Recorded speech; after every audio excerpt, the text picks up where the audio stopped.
Allahümme salli ala Muhammed ve ali Muhammed. Euzu billahi mineşşeytanirracim. Bismillahirrahmanirrahim. Ve bihi nesta'in innehu hayru nasirin ve mu'in ve sallallahu ala rasulihil amin.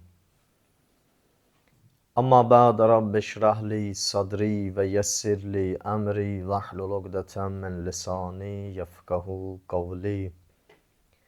بحق فاطمة وأبيها وبعلها وبنيها والسر المستودع فيها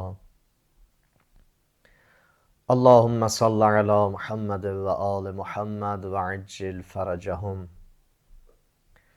Hazreti Fatıma salamullah aleyha nə İslam ümməti, bütün ümmətlərin xanımlarının sərvəri, böyüyü, xanımlar içində özünə məxsus bir dəyərə malik olan bir xanım, nə xanımlar içində ümumən bəşəriyyət arasında öz dəsti xətti ilə, öz həyatı ilə insanları Allahla necə yaşamağın yolun olduğunu öyrədən bir xanım, yəni Həzrəti Fatimə salamullah aleyha. Allahla münacatın yolun, Allahla dostluğun yolun, Allahla yaxınlığın yolun, Xaliqlə məxluq arasında ünsiyyətin yolunu öyrədən bir xanım. Həzrət Fatimənin bütün həyatı əvvəlindən axırına kimi ilahi bir lütf, ilahi bir mərhəmətdir. Allah mərhəmətin və lütfün Həzrət Fatimənin vücudu ilə aləmə xəlq eləyib. Allahın yanında bu qədər dəyərə malik olan, Allah yanında bu qədər hörmətli olan bir xanım, barəsində fəzilətin danmaq istəyənlər çalışsalar da, heç bir işə malik ola bilməyiblər. Fəziləti barəsində nə qədər sözlər istəyiblər, başqa mənalara, başqa yollara, başqa sözlərə, başqa üslublara məna eləyələr ki, yetər ki, onun fəzilətinə ləkə gətirələr və yaxud onun fəzilətindən insanlar üçün bəzi mətləblərin az anlaşılmağın məna eləyələr, amma buna nail ola bilməyiblər. Mənası bundan ibarətdir. Həzrət Fatimənin məqamını Allah özü qoruyur. Həzrət Fatimənin Allah yanında mənziləti, Allah tərəfdən bir təzminatı var, Allah tərəfdən bir məxsus qorunmağı var. Bu xanım ki, ömrün Allaha həsr eləyib, bir xanım ki, ömrün Peyğəmbərə həsr eləyib, bir xanım ki, ömrün Həzrəti Əmir-əl-Möminin yoluna həsr eləyib.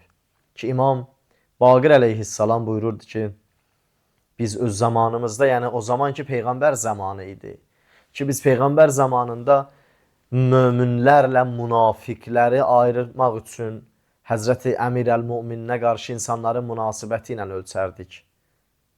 Bu şəxsiyyət həqiqətən insanların baxışının düzəmin düzəltmək üçün məxsus bir ölçü vahididir. İnsanların baxış tərzi müəyyən edir Həzrət Əmir-əl-Möminin. İslam ümmətinin Peyğəmbər zamanında iman əhli olmaları, ya imandan çıxıb nifaq əhli olmaların Cabir ibn Abdullah Ənsari deyir, biz Həzrəti Əliyə qarşı o insanların münasibəti ilə müəyyən elirdik.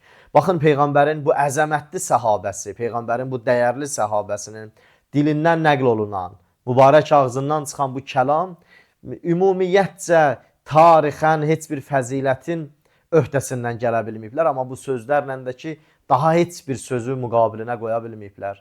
Ki, bilirsiniz, bəzən istəyiblər məsumları səhabələrlə eyni cərgədə müəyyən eləyələr. Əslində bu tərəfdən səhabəni çox tərif eləyiblər. Sonra gətiriblər məsumların fəzilətin səhabələrlə bir cərgəyə qoyublar. Əgər biz birdən düşmənin bu hiləsini də qəbul eləsək, birdən Allah ağlımızı əlimizdən alsa, Allah lütfün üstümüzdən çəksə, Allah rəhmətin üstümüzdən çəksək, bu düşüncəni qəbul eləsək, onda əgər bir səhabə sözünün dəyəri o qədər mühümdürsə, həqiqətən səhabələr bu qədər mühümdürsə, Allah yanında sözləri mötəbərdirsə, bu səhabə deyir, biz bir zamanı Peyğəmbər, Peyğəmbərin öz zamanında biz ölçürdük insanların imanın və münafiq olmağın, nifaq əhli olmağı ya mömin olmağın. Görürdük, baxardıq ki, Əli ibn Əbi Talibə nə münasibət bəsləyiblər. Həzrət Əli Peyğəmbər zamanına qədər müsəlmanlar arasında həmən bu insanların nifakla iman arasında ölçü vahid olmuşdu. Düzdür, Allahın yolunun, həqiqətini tanıyan insanlar ömrü boyu öz əllərində zaman və məkansız öz əllərində əsas tuta bilərlər Həzrət Əmir Əl-Muminin həyatını, Həzrət Əlinin yolun və şəxsiyyətini eləyə bilərlər. Əllərində əsas tutsunlar ki, ona muvafiq olanlar Allahın istədiyi bir insanlardır, ona müxalif olanlar Allahın xoşu gəlməyən və Allahın rızayəti olmayan bir yolun yolçularıdırlar. Amma baxın, mühüm olan məsələ bundan ibarətdir ki, Həzrəti Peyğəmbər dünyadan köçənə qədər necə Həzrəti Əmir Əl-Muminin barəsində bu ifadələr işlənirdi? Ən mühüm məsələnin biri və diqqətimizi məxsus cəlb eləyən mövzulardan biri budur ki, Həzrəti Peyğəmbər dünyasını dəyişəndən sonra Həzrəti Peyğəmbər zamanında insanların nifaqı ilə iman arasında olan ölçüsü, həmən Həzrəti Əmir Əl-Muminə qarşı insanların münasibəti nə idisə, onu ölçmək üçün Həzrəti Fatimənin həyatı ölçü vahidi oldu. Ki, Həzrəti Fatimənin müqabilində, Həzrəti Fatimənin yolunda, Həzrəti Fatimiyə nisbətdə insanlar nə münasibət göstərdilərsə, onlar Həzrət Əli yolunda olanlar oldular və yaxud yolundan xaric olanlar. Necə Həzrət Əmir Əl-Muminin Peyğəmbər zamanında hələ İslamın daxilində nifaq o qədər genişlənməmişdi. Nifaqın kökü az olduğu bir təqdirdə Həzrət Əmir Əl-Muminin nifaqla imanı ayırırdı. İslam Peyğəmbəri dünyasını dəyişən kimi bilirsiniz, İslam camiyyəsində böyük bir nifaq və fəsadın kökü binövrə olundu. Belə bir zamanda ölçü vahidi Həzrəti Fatimə səlamullah əleyha idi.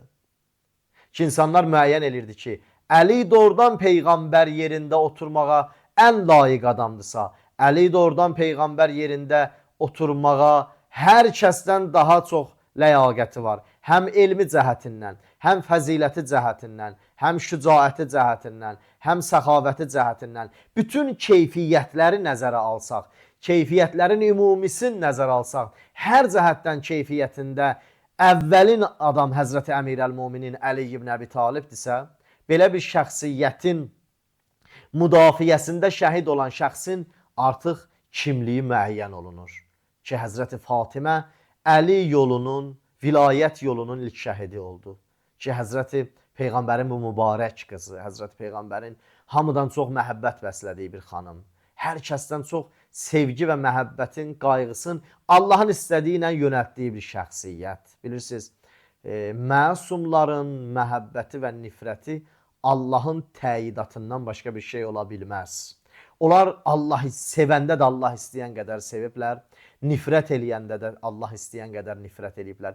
Heç birində nə ifrata, nə təfritə yol verməyiblər. Heç birində nə həddən artıq qabağa getməyiblər, nə həddən artıq arxada qalmayıblar. Allah ora kimi ki müəyyən eləyib sevgi və məhəbbətini yönəltməlisən, ora kimi məhəbbətlərini yönəldiblər. Allah ora kimi təyin eləyib ki, nifrətini yönəltməlisən, o qədər təyin olunub, ora qədər müəyyən eləyib dayanıblar. Çünki Allahın öz təyidatıdır, Allahın öz seçimidir, Allahın öz iradəsidir. Bunların vücudunda Allahın iradəsi görsənib. Bunların vücudunda Allahın iradəsi əməli formada izhar olunub, müəyyən olunub, üzə çıxıb. Ki, Həzrəti Peyğəmbərin Fatimiyə hər kəsdən çox olan məhəbbətinin mənası budur. Həzrəti Fatimiyə olan Peyğəmbər qəlbində məhəbbətin bu hədd olmağın, yəni Allah Peyğəmbərdən istəmişdi ki, Həzrəti Fatimiyə bu qədər məhəbbətə icazə vermişdi qəlbində. Demə, Allah üçün Həzrəti Fatimə bu qədər dəyərli idi. Sual ortaya çıxır, görəsən, Həzrəti Fatimənin həyatında mühüm olan məsələlərdən daha çox biz bu günlərim hansı mətləblərdən istifadə eləməliyik? Həzrəti Zəhra salamullah əleyha bilirsiniz, öz dövründə və bütün zamanlarda Allah yanında ən hörmətli bir xanım olub. Ki, Həzrəti Peyğəmbərin Fatimə barəsində bəzi kəlamları var. İnsafən dünya durduqca barəsində hər nə qədər ifadələr işlədələr, heç eləyə bilməzlər onun həqiqətin və haqqın əda eləyələr. Vəhiydən başqa Həzrəti Fatiməni heç kəs olduğu kimi tanıya bilməz. Çünki vəhiy özü tərbiyə eləyib Həzrəti Fatiməni risalətin evində, nübüvvətin evində Həzrəti Fatimə tərbiyə tapıb. Bu Həzrəti Fatimənin şəhadəti həyatı qədər mühüm idi. Bilirsiniz, bütün məsumların dünyaya gəlmələri ilə şəhadətləri arasında heç bir fərqiyyət olmayıb. Yəni bu cəhətdən ki, daimən bunlar Allahın bir məktəbinə xeyir veriblər. Yaşamaqları da, dünyadan köçməkləri də. Ki, Həzrəti Fatimənin həyatında mühüm olan məsələlər ki, Peyğəmbərdən deyilib, Həzrəti Əmirəl-Möminindən deyilib. Bunun yaşayışı bütün insanlıq üçün bir nümunə olub. Belə bir nümunəvi xanımın gərək ölümü də nümunə ola, şəhadəti də nümunə ola. Həzrəti Əmirəl-Möminin Həzrəti Peyğəmbərin risalət yolunda çəkdiyi zəhmətlər hədər olardı əgər Həzrəti Fatimənin şəhadəti bu cür baş verməsəydi. İslam ümməti doğrudan vilayətin yolun aradan aparardılar. İslam ümmətində təfriqə və nifaqa baş vuranlar, İslam ümmətində cinayətin və cəfəngiyyatın bünövrəsini qoyanlar bir həddə çatmışlar, eləyə bilərdilər vilayəti ortadan aparsınlar. İmamətin mövzusunu tamamən bütün insanlara və bütün bəşəriyyətə unuttursunlar. Həzrəti Fatimənin şəhadəti imamətin mövzusunu ayaq üstə saxlayıb. O imamət ki, nübüvvətin mövzusunu ayaq üstə saxlayıb.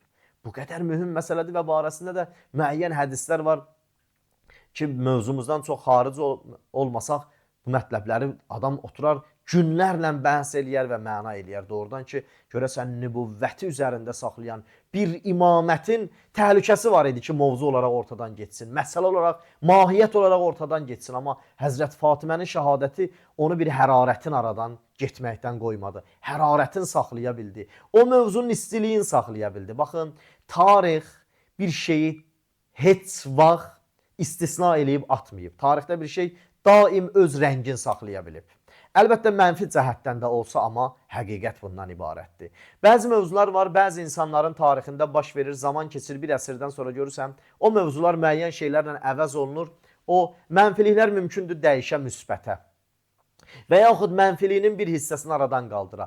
Tarixin yeganə dəyişilməyən mövzularından biri bundan ibarətdir ki, tarix heç vaxt öz şəxsiyyətinə yaşadığı zamanda qiymət verə bilməyib. Heç bir şəxsiyyətinə. Baxın, bir Peyğəmbər tarixini görsətmək olarmı? Onunla həmzaman yaşayanlar onun qədir və qiymətin layiqincə bilsinlər. Zaman keçəndən sonra, növbəti illər ötəndən sonra, bir neçə illər ötəndən sonra o cəmiyyət həmən o Peyğəmbərin, həmən o böyük şəxsiyyətin qədrini biliblər. Eynən də məsumların tarixi bu cür. Bəyəm Həzrət Əmirəl-Möminin o zamanda qədri bilinirdimi? Bəyəm İmam Sadiq əleyhissalamın o zamanda qədri bilinirdimi? Bəyəm İmam Kazım əleyhissalamın o zamanda qədri bilinirdimi? Amma zaman keçəndən sonra bugün məsələn insanlar İmam Sadiqin elminə, mərifətinə, düşüncəsinə, etiqadına, məsələn də indi hələ biz başqa cəhətlərin yanaşdığı cəhətdən deyirəm, həsrət çəkirlər ki, bu necə bir şəxsiyyət olub. Ki, əlbəttə biz ona imam kimi baxırıq. Biz onun imamətini qəbul eləmişiksə, onun şəxsiyyətində alilikdən başqa heç nəyi düşünməyin və mövzu yer eləməyin heç yeri yoxdur.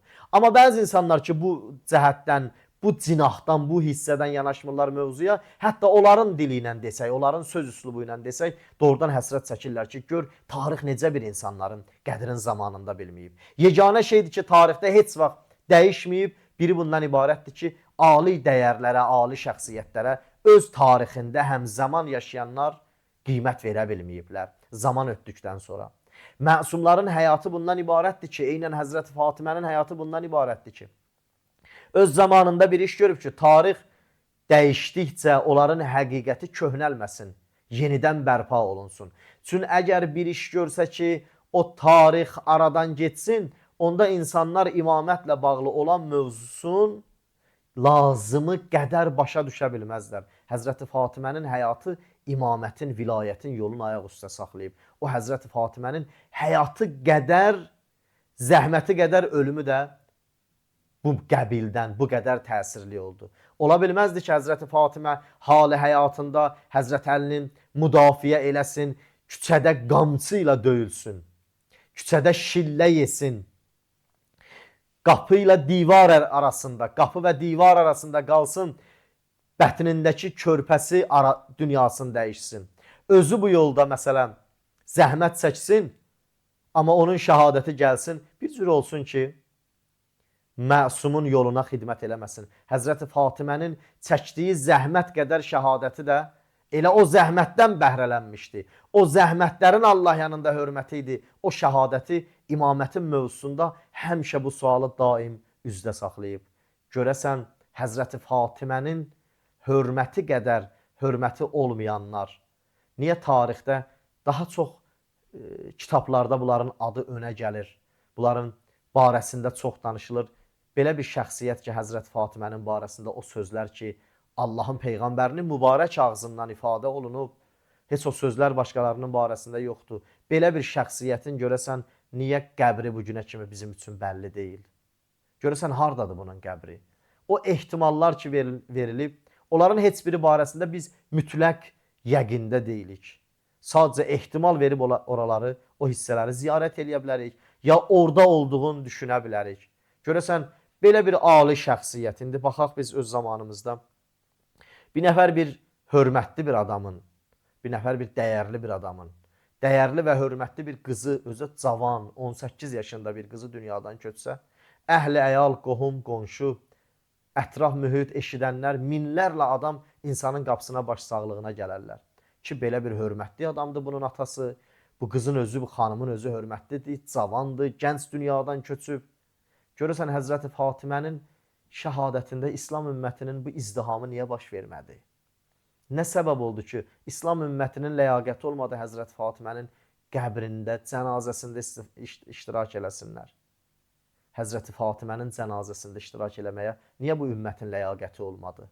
Niyə bu ümmətin nifaq əhlinin ləyaqəti olmadı? Çünki o zamanda Həzrəti Fatimənin hal-i həyatından lazımi dərsi ala bilməmişdilər. Onların ləyaqəti yox idi, onun şəhadətinə qiymət verələr. Həzrəti Fatimənin sağlığında Həzrəti Fatimiyə nə qiymət verdilər ki, Həzrəti Fatimə dünyadan köçəndən sonra bu ümmət Həzrəti Fatimiyə qiymət verər ki, İmam Sadiq ağaya sual elədilər ki, niyə bunun qəbrin müəyyən eləmirlər? Niyə Həzrəti Fatimənin qəbri? Dedi, anamız Fatimənin sağlığında ona nə qiymət verdiniz ki, anam dünyadan köçəndən sonra onun qəbrinə o qiyməti verəsiniz? Əgər də oradan qəbri o qiyməti verəcəkdirsə o ümmət, bu ümmətin nümayəndələri elə sağlığında bu xanıma qiymət verərdilər. O xanım ki, Əsmaya bir göstəriş vermişdi ki, mənim üçün bir tabut düzəlt. Ki, baxın, bu Həzrəti Fatimənin ömrünün son vaxtları idi. Ki, bir evin müsibətin, insan bu cür düşünsə, insafən ürəyi qan ağlayar. İnsan həqiqətən buna dözə bilməz bu şeyə. Ki, Həzrəti Fatimə Peyğəmbərdən sonra hətta təbəssüm belə eləməmişdi. Hətta belə mübarək gülüş o mübarək camalına dəyməmişdi Həzrəti Fatimənin. Ta o ki, o zaman idi ki, Əsmaya verdiyi göstərişlə evinə bir tabut gətirdilər. Həzrəti Fatimənin mübarək çöhrəsi təbəssüm elədi, güldü. Həzrəti Fatimədən bu təbəssümün səbəbini soruşdular. Dedi, buna xatir ki, mənim cənazəmdə belə bədənim bilinməz. O qədər örtülü bir yerdə. Baxın, necə Allahla öz arasında həyasını düşünürdü bu xanım. Amma ürək ağrıdan məsələlərdən biri budur ki, belə bir şəxsiyyətli, belə bir Allah yanında hörmətə malik olan xanıma nə hörmətsizliklər olundu? Eyni halda görəsən, bu xanımın evində olan o tabutu, o körpə balalar görəndə hər gün nə hiss keçirirdilər?